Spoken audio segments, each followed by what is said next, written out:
Hello everyone, welcome back to Lucky Loaders 15, and this video we're going to be previewing day 2 of the Cambridgeshire meeting at Newmarket. It wasn't too bad a day for us on the opening day. We had Wachita win for us. Obviously I know that was a short price favourite in the end, but still nonetheless a winner is a winner, and some of our other selections ran okay. Restless Rose recommended each way, ran a good race to finish at 12 to 1 in the places, and also as well Quick, I said that could be a good each way bet. That drifted out to 8 to 1 in the end. And I also saw a few other of our horses actually did run and make the frame, making the places. So it wasn't too bad on day 1, but hopefully we can have maybe a few more winners today. And it all kicks off on the 7 race card today in the 150 with a horse called Clon Coulis for the listed race to kick things off for David Barron and Jamie Spencer. Now this horse probably does have to step up on some of her recent efforts, but if she goes back to her Royal Ascot form when she finished second in the Royal Hunt Cup, I think that could be enough for her to win this race. Running against her own sex will help as well. She ran in a race at York last time out in a fillies race where she was in a handicap and she was carrying top weight, and she was given some of her rivals that day. They're actually running in this race today £10. So really, I think going back into a listed race where she's not giving away too much, that could definitely be right up her street. I think a stiff track as well, like Newmarket, will help her. She stays over a mile before. Jamie Spencer's got a very good relationship with this horse. He's won on her a couple of times, and for me at the prices, we're in about a 10 to 1 shot. And I saw with some firms as well, there's 4 places on offer. That could be a good each way bet to kickstart the day. So that will be our opening selection.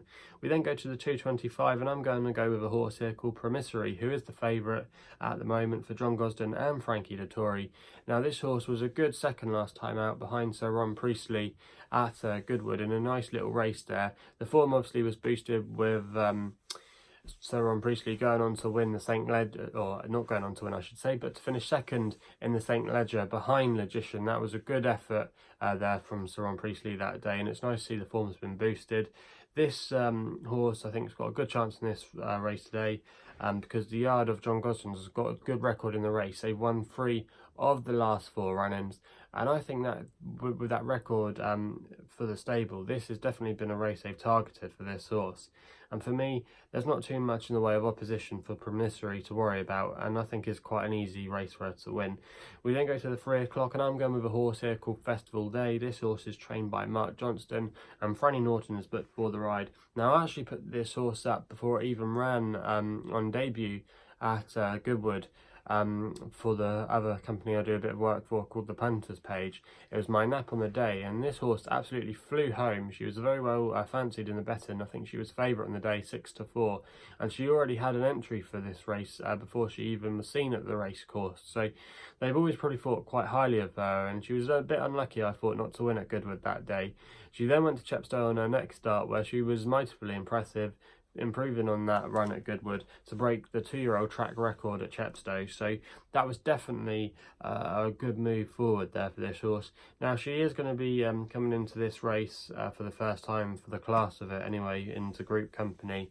But I think the ways that she showed herself and deployed herself so far, she's definitely worthy of being in this company. And I think at the prices, she's worth a chance with maybe some small stakes, around about 5 to 1, to maybe get up and win today.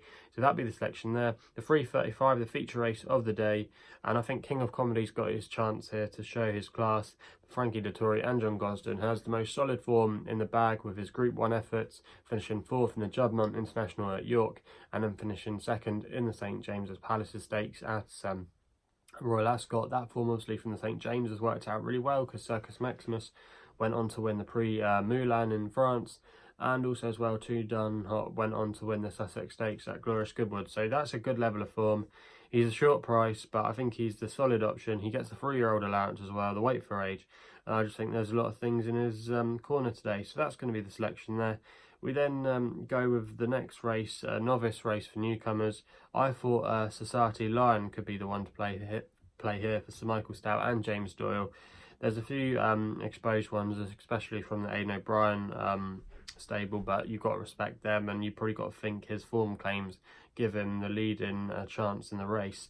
But Sir Michael Stout's done quite well recently with his horses. They're operating at a good strike rate, and he had a 2-year-old first time out winner at Leicester the other day from doing everything wrong. And this is a pedigree the yard do quite well with, and I just think at the prices, round about 11 to 2 in places, that might not be a bad small stakes bet. But if I was there in person, I'd want to have a look at them all in the paddock, because for these kind of races, you're kind of going on looks and appearances. So for me, that's the way I would play. We then go to the 4:45. I don't think this is a particularly strong renewal of the race. I thought Mount Everest was a solid option. I know he is odds on, but his good form last time out when he finished 4th in the race at Leopardstown is definitely the best form on offer. And I think with the 3-year-old allowance as well, getting some of that weight from Weekender, who is a decent rival, I think that just might be a bit too much for him, and I expect him to come on for that run, Mount Everest, and he might have a prize in him later on in the season at a higher level. So for me, Mount Everest, even though he is around about even money or just touching odds on, is a way to play. The 5:20 for the Silver Cambridgeshire, thought this was quite a weak renewal of the race, but I thought Escape the City could be the one to play for here, for Hughie Morrison and Angus Villiers, who's a good upcoming apprentice jockey, taking a handy £7 off the horse's back. Won at Brighton last time, and off a mark of 17 this race, I think it was very well treated. Has been rated £10 higher in the past before, and with the £7 off his back from Angus Villiers, he's going to be running off a mark of 63 in this company, so you've got to fancy his chances there.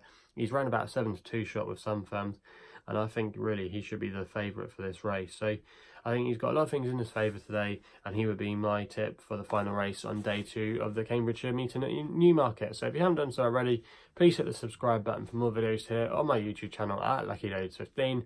You can also follow me on Twitter as well using my handle. For more links to all my work using my handle at LuckyLoads15. And that's all I got to say, so please gamble responsibly. Hopefully we can have some winners today on day 2 of the Cambridgeshire meeting, and we'll be seeing you soon.